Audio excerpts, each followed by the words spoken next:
it's interesting because there is that whole swing of where what your hand of cards can be. I'm going to recover from that. Yeah. Very well here. Do you want a smooth segue? Don't tell Tom I knocked over his mic. Okay.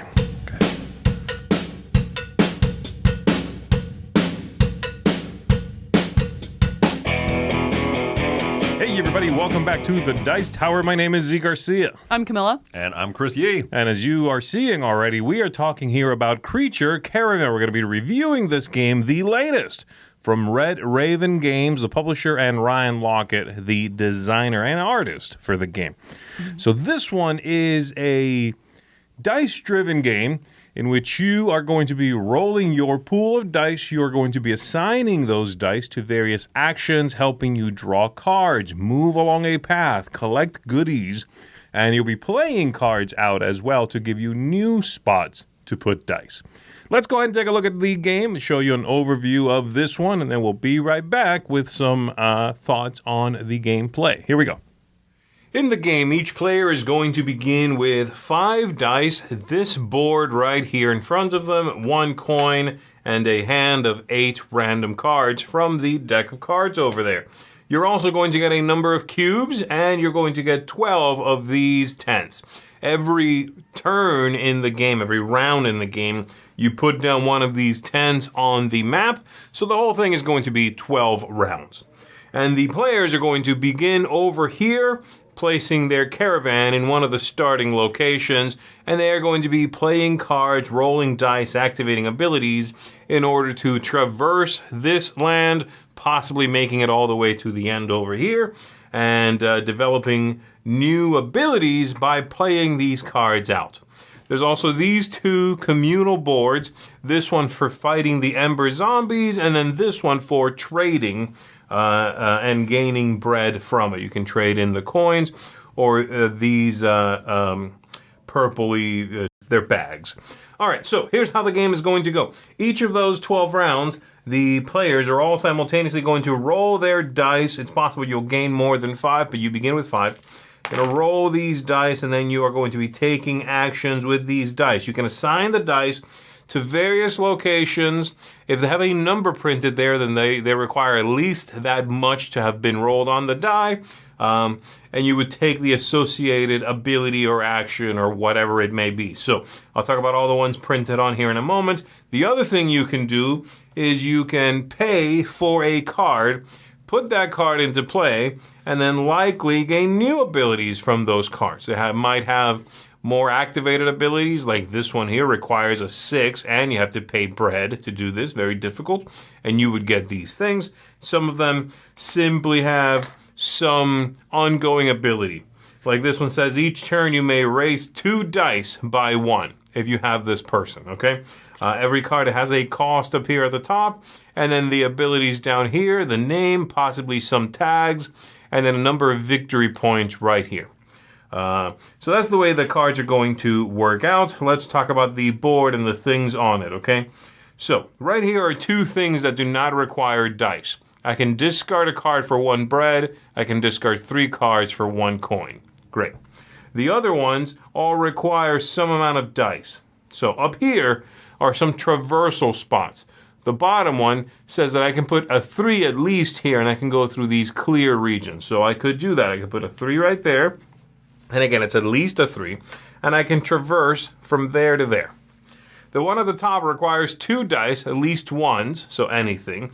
But the symbol is any type of region. So I can traverse the mountains. I can traverse any type of location. There are 4. The water, these mountainous purple things, and then these caverns or canyons or what have you. There are other features on the board, mainly these castles and then the clouds, as well as some other symbology like treasure chests and those fruits there. They don't count as terrain. You can just traverse that stuff. There are also these locations here that have a little symbol, and those are these Ember Zombies.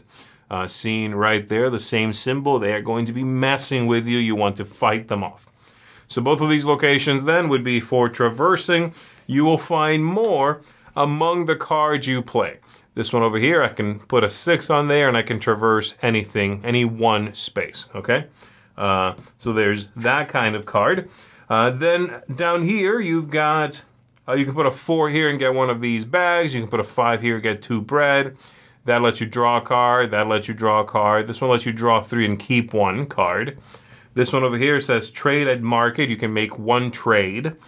And then this one is fighting. Okay? And there's no value because the value that you put there is your strength. All right? So let's talk about trading first. If I go here with at least a 2 as shown there, I can make a trade. What does that entail? Well, that entails going over here and giving up either a number of coins or a number of bags as pictured there and making that trade. Let's say I give up 3 coins. I put my token at the top of that column and I give up 3 coins. I am going to get however many coins I gave up plus 2. So I would give up 3 coins, gain 5 bread, and I will get 4 victory points for that at the end of the game, okay? Once our turns are all over, these cubes, all the cubes on both of these boards are going to slide down 1. At the end of the next round, all the cubes on both of these boards are going to slide down again. And if any cubes are on this last location, then that spot shuts down. No one else can make that specific trade again. 3 coins for 5 bread and 4 victory points, all right? So it gets harder to trade. You have to make higher trades generally, and it gets harder to fight, which I'll talk about in 1 second as well. So that is making a trade. You can do the top or the bottom 4 bags instead of coins, okay? So that's trading. Combat. If you enter a location, let's say I'm here, I move, and I enter this location that has the Ember Zombies, I will immediately gain an Ember Zombie, which looks like this. And I should mention now that these are the deluxe components in the game, metal coins, cool little shiny Ember Zombies, and a few other things. But, this would be a slightly different thing if it wasn't the deluxe. So you gain one of these, and now you could fight. If you leave again, you'll never fight that specific location, and when you enter another one, you'll gain another Ember Zombie. But while you're in one of these locations, you can fight. To fight, you are going to put dice on any regions, any of your locations here that have the fight symbol, the dagger. And if your total is at least enough to fight, then you will succeed.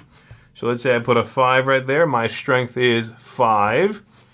That means I can fight right here. This one only requires a 5. So I would take, again, another cube. I would put it at the top. And I would defeat one of these. I take one from my player board and discard it. And this will go down and then go down again. And now nobody can fight a strength 5 anymore. It gets harder. There will be cards, of course, that give you the ability to do more combat. And you could combine these things. So I could put the 5 there and the 3 there. And I am going to get, in this case, 8 strength. And I also happen to get 1 bread from that. So I would take a bread. Again, this is a deluxe component. So with 8 strength, I could fight here. And it's the same thing. I just take 1 Ember Zombie from my board and I give it up. And this will move down at the end of every round. So there you go. That is what's happening. Everybody is kind of doing their own thing. You're rolling your dice. You're manipulating them. Once you are done, we are all ready to move on to the next round. We move all the cubes and you pick up all your dice. You leave your cards and we roll again. Oh, and you have to put a tent where you ended up. So if at the end of my first round I only made it to there, I leave a tent there. And then maybe I'll move. And then at the end of the second round, let's say I ended up there, I would leave a tent there. If you end in the same place multiple rounds, you do leave multiple tents there. I would put another tent in this same location. And that's fine. That doesn't matter. And you can also cross each other. You can be in the same spaces as each other. It doesn't really matter very much. So you would go to the next round, you would roll your dice, and you would take another turn. Playing cards, activating abilities, all of that good stuff. So a couple of things I haven't explained yet on the board, the symbols themselves, the towers here, these white castles. If you end your turn there and you put a tent on it and you haven't put a tent on there yet, you are going to draw 3 cards. And that reminds you of that right there. There are also these treasure chests. If you put a 10th there, you gain one of these randomized shuffled up treasure chests. You're going to take it. You're going to look at it. And if you get something right now, like a coin, then you keep that, and then the victory point is just for the end of the game. So you would keep a stash of these. And again, it has to be only the first time you put a 10th there, not repeat 10ths. And then lastly, there's these fruits. If you put a 10th there for the first time, you're going to get one of these little fruits. And what they do is very interesting. I showed you this card earlier. The Dino Wagon there, which you can put a 6 on here and traverse anything. Well, if you have one of these fruits, you can put it on a card. It will stay on that card for the rest of the game. But now, this number can be activated with any die. So it basically makes this a 1. You can now put whatever you want on there. That card is now incredibly powerful. But again, those fruits are very rare to find, as you can see. And once you put it on a card, you can never remove it from that card. So there you go. That is what's going on. After 12 rounds, we're going to take a look at the scoring pad, and we will score some things. So the top here says if you reach Eastry, which is all the way over here, if you make it to the tie, you're going to get 5 victory points. The total distance you've traveled, 1 victory point per space. It's a max of 25 because this whole thing is 25 spaces. The zombie board is this, so I would get, right now 1 point here, 3 points here, and so on. The market board, same thing. I would get 4 points there. Card victory points. The cards have victory points, sometimes negative, sometimes positive, many of times having conditional scoring. Like this one, for example, says 8 victory points if I have 4 or more flying things. How do I know that? This one's folk, magic, flying. So I'm looking for tags that say flying, and if I have at least 4 of them, then I'm going to get 8 victory points from that. Treasures are these that I just showed you. And then the Ember Zombies, if you have some you didn't get rid of, each one's going to cost you a victory point. You add all that up, and whoever has the most points is going to be the winner in the game. And that is creature Caravan. So this game reminds me a little bit of a previous Ryan Lockett game called Artifacts Inc. I think it was one of the lesser known ones, and you guys don't know about that one. I know about it. I've just never played it. Never played it. Never played it. Same. Yeah. Yeah. It was a smaller box, and it was sort of a similar idea. That one had like a 1920s, I don't know, archaeologists going and finding things, digging things up. So that was a theme. And you were rolling dice, and you were sort of, placing them on stuff. You needed at least that value to trigger whatever you were getting. This sort of shares some DNA with that.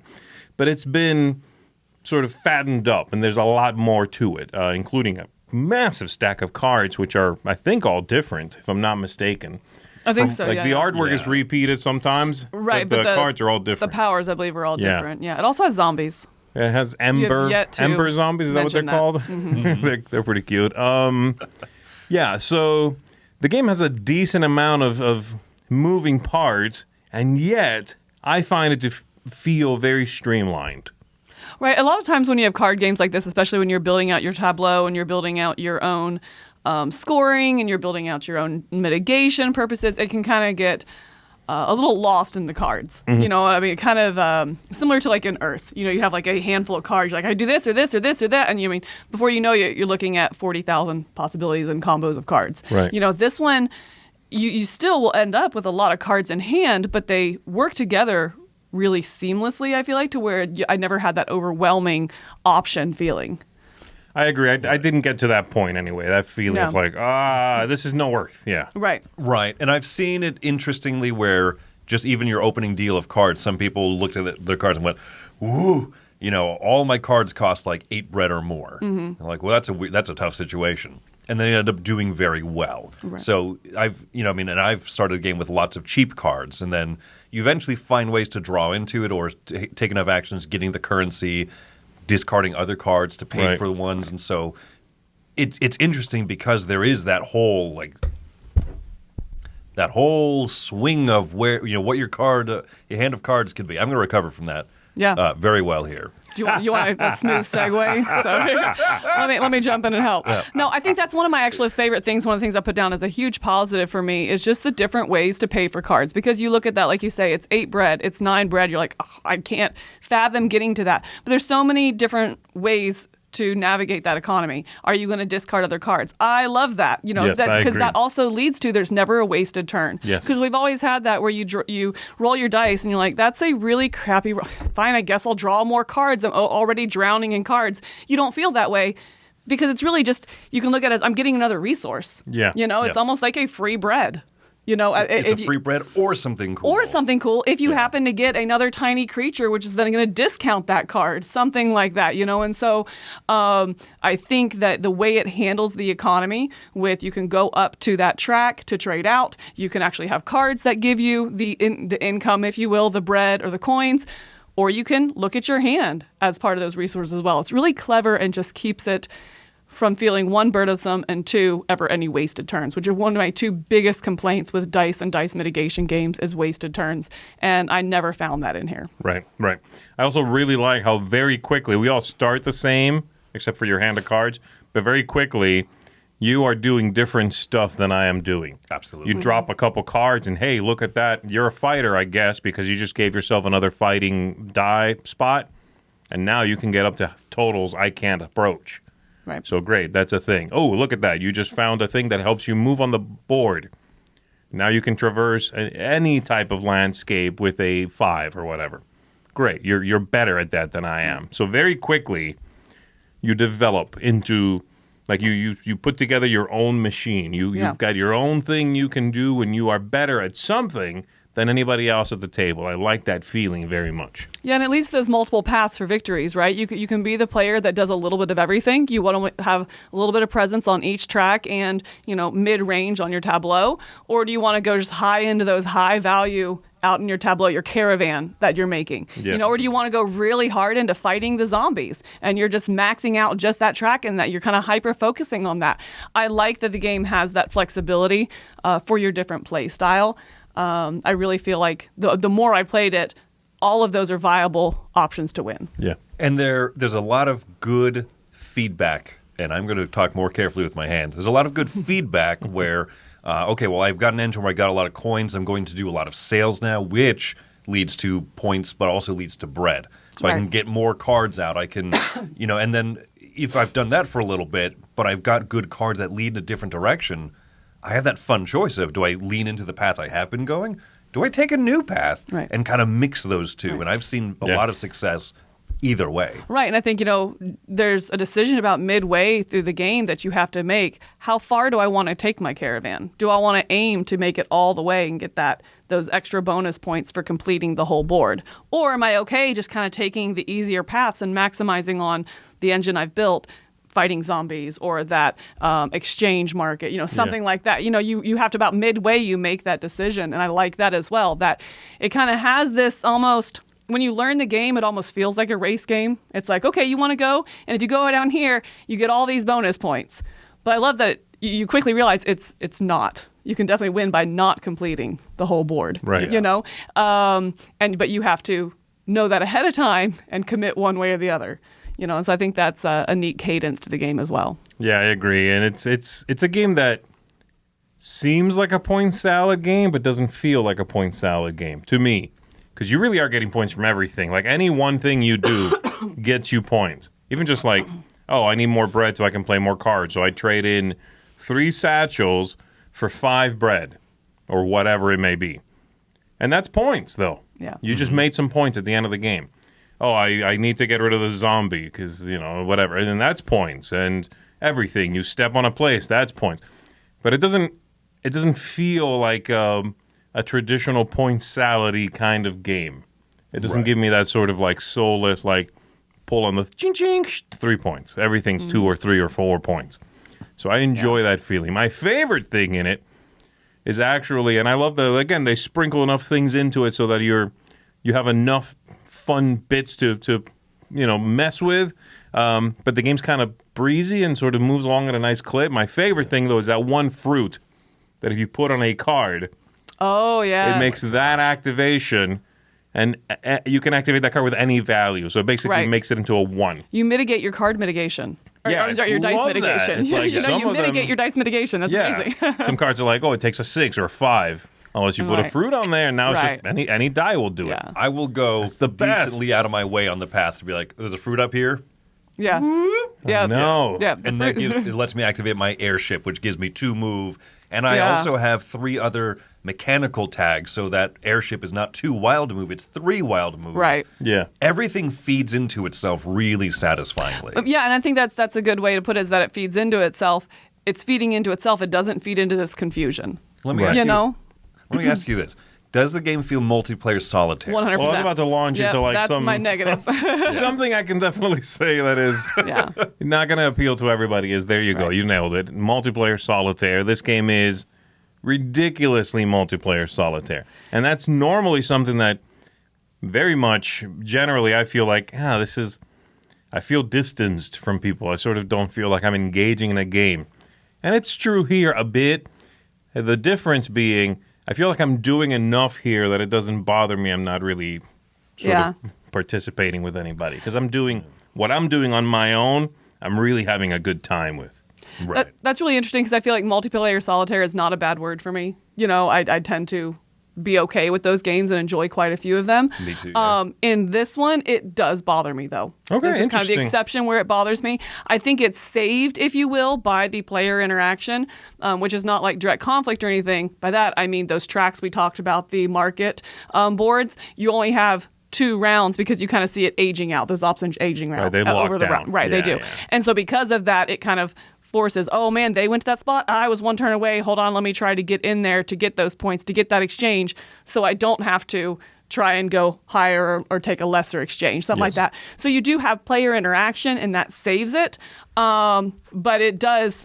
There's definitely multiple points of the game where I'm like, oh yeah, what are you doing over there? This is Absolutely. one, and I don't know that I can articulate why it doesn't bother me in Obsession or Earth or any of the other ones that I love. But this one, it does get under my skin a little bit that the multiplayer solitaire feels very, very solitaire.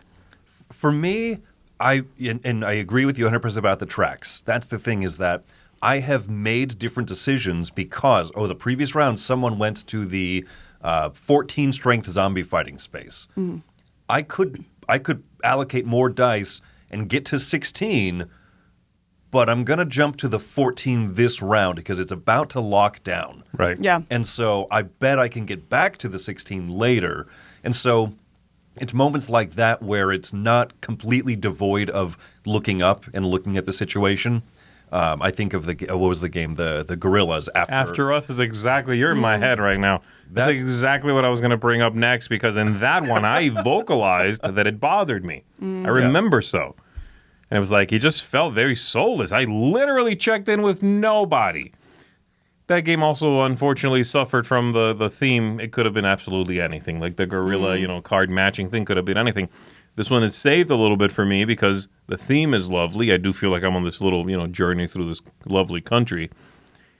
But I don't know why it just doesn't. I'm docking it a little bit for how solitaire it is, but it doesn't bother me to my core as much. I think for me it bothers because there is that player interaction, but I don't interact with you. I just look to see what you did. You know what I mean? Whereas, and again, I'll keep bringing up Earth. I don't think this game is anything like Earth. Just there's a couple things that remind me, like the Huge stack of tableau cards. building, huge stack of cards, multiplayer solitaire. That one, there are turns in those games where I'm like, oh guys, hold on, wait, watch this. This is really cool. And so, or Tidal Blades, for example, is very. You don't do a whole lot on anyone else's turn. It's known for its like downtime. But I'm really invested in your turns. I'm like, oh man, go for it. Are you going to bust? Are you going to do this? I am absolutely not invested at all. This is one turn, you mean? on someone else's turn, or what they're doing. Even though we're simultaneous in this, I am not invested at all. Like, and you could explain it, and I'd be like, cool, have fun. I'm back to my game. Like, this is one that I would probably enjoy just as much solo as I would 2, 3, 4 players. Sure.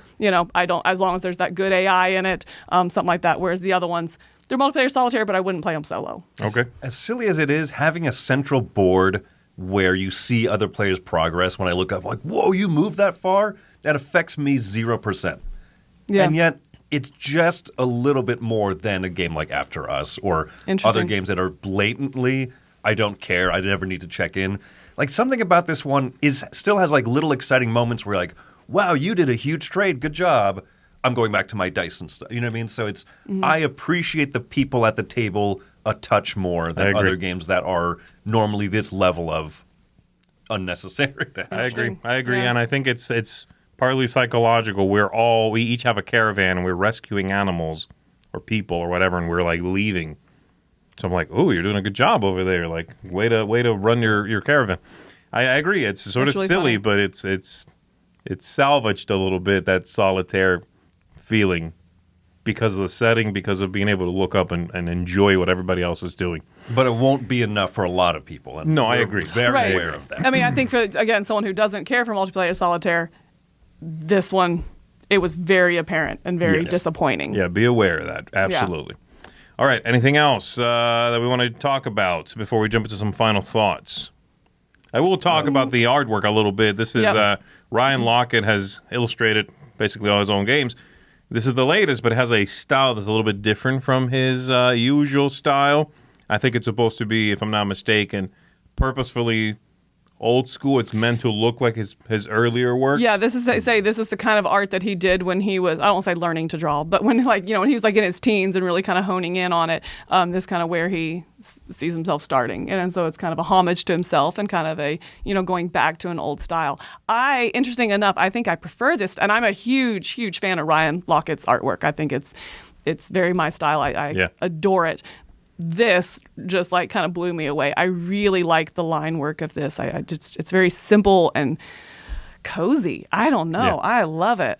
I really like it. The one negative that I've had from people who played it with me is said, oh, it's interesting. You can tell that these are larger pictures and each card is like zoomed in on this part. Yes. And zoomed on. You see kind of like the outside edges of another card. And you're like, oh, that's, it's not that each card is a unique illustration. This is such a minor. I love that though, because But it shows you this huge encompassing world. That's one thing I loved about it. It's like, oh, who's that over there? Oh my gosh, I saw that, and seeing like the characters on each other, because you're making a caravan and you're seeing that character of the whole world rather than these little snapshots. So it's funny because I did notice that and I loved it. I thought it was so cool that it's presenting the whole world and tying it all together. Somewhere there's like a master document that like Ryan Lockett's sitting on in a vault. I want that. And it's just like the biggest picture ever. Yeah. And I would like to see It's it. his desktop screensaver. So final thoughts for you. Yeah, final thoughts. Like I said, really my only negative is the multiplayer solitaire, and I think it sounds like I'm definitely different from you guys. I enjoy multiplayer solitaire, and this one irked me that it was multiplayer solitaire to the point that it docked it pretty hard. That being said, I'm giving it an 8.5 because the positives are just so high. I mean, this is definitely, I want to say immediately it's in the running for my favorite Red Raven game. Wow. And I'm a huge fan of the games. So when I say it docked it a lot, I mean it really docked it. Like I think if it wasn't so multiplayer solitaire, it would immediately be my favorite of his. I really love it. I love tableau building. I love dice mitigation, but I do feel like those two mechanisms together can get muddied very quickly. And I think he managed to really hone in on them and streamline them to where you feel like you have lots of options and you're very empowered on your turn without being lost in those options and just, fine, I'll do this. So it doesn't get like super over AP heavy. It doesn't feel kind of pressure to keep the game moving, anything like that. It's just a very immediately comfortable game that I want to play on a weeknight when I'm tired. I want to play on, the main course on the weekend, and really delve into it. I very much enjoy it. Yeah, I'm right there with you, actually, at an 8.5. I think that this is a phenomenally good game. There are going to be some little drawbacks. With a giant stack of cards like this, at some point you're going to say, ooh, I'm missing one mechanical, and it's 2 rounds till the end of the game. I don't know if I'm going to get that 4th one, which activates this scoring and this discount that I need. Yeah. That's going to happen with these types of games that have the huge stack of cards. But most notably, people feel that lack of drawing what you want to when there's like, oh, I need another sword fighting person. All the cheap sword fighting is done. I can kind of work around everything else. That one feels like a small drawback. To the counterpoint, I think is actually something that you said helped me really resolve that feeling is that you don't need to race across the whole board. Right. You don't need to move onto a single spot with a zombie. Right. Mm-hmm. And you don't need Just fighting. avoid the zombies, right? There you go. You can't muster the strength, Yeah. It gives you so much to do and so much flexibility to work with, and I have nothing but fun when I'm playing it. The small little moment of like, wish I had another sword guy. oh, well, I'm generating 6 coins a turn. And I'm trading them in Right. along with bags and getting all this bread. I'm going to build this 15 bread card. It's so fun. It's so good. I agree with you guys, and I'm coming in even higher, actually. I'm giving this one a 9. It is, as of right now, absolutely one of my favorite games this year already, and it's fun. It's a vibrant game. I am giddy when I play this. I don't know how else to describe it. I love cards in games. I love cards with abilities and powers. And on top of that, you give me chucking a few dice and allocating them to stuff and moving my thing and getting my fruit, and bam, that 6 is now a 1, and I get to do whatever I want to. And it's just, it makes me feel lighthearted and giddy to play this game. Yes, it takes a little bit of a hit for kind of ignoring the other people at the table and not needing to check in with each other. It gets a little bit of a hit for some repeated artwork on the cards. Very, very, very minor, I get it. But the game just feels wonderful to play. It is a joy. It is absolutely a joy for me. So, yeah, I'm giving this one a 9. And that's going to do it, everybody. This is getting a seal of excellence from all 3 of us, actually. Yeah. And that is Creature Caravan, the latest from Red Raven Games. So thank you very much for watching. We appreciate you. My name is Z Garcia. I'm Camilla. And I'm Chris Yee. And we're going to see you on the next one. Pick up some people along the way.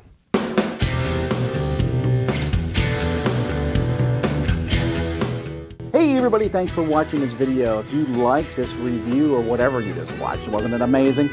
Check out our channel, Dice Tower. We have all kinds of things. We review games, we do top 10s, we play games live. It's all about board games, but especially the people who play them. Check out Dice Tower YouTube channel.